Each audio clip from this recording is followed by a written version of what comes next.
நிஜமாவே இந்த படம் பார்க்கும்போது ரொம்ப ஆச்சரியமாக இருந்தது. அதாவது ட்ரோன், ஹெச்டி, அந்த கம்ப்யூட்டர் கிராஃபிக்ஸ் இதெல்லாம் இருக்கிற டைமில் இந்த அளவுக்கு பிரம்மாண்டமாக ஒரு படம் இப்போ மறுபடியும் ஆர்கேஎஸ் பண்ண போகிறதா கேள்விப்பட்டேன்.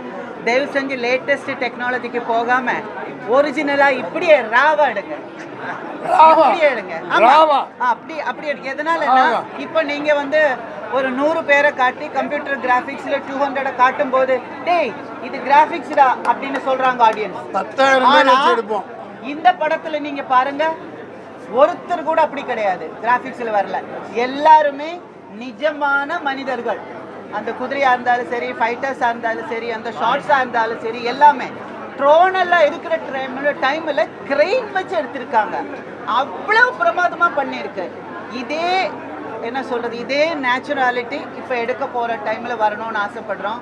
அதுவும் இல்லாமல் அவர் டைரக்டர் சொன்ன மாதிரி, நம்ம மன்சூர் சொன்ன மாதிரி, எப்போவோ நடக்க வேண்டியது அப்போவே உங்களுக்கு தெரிஞ்சிருக்கு.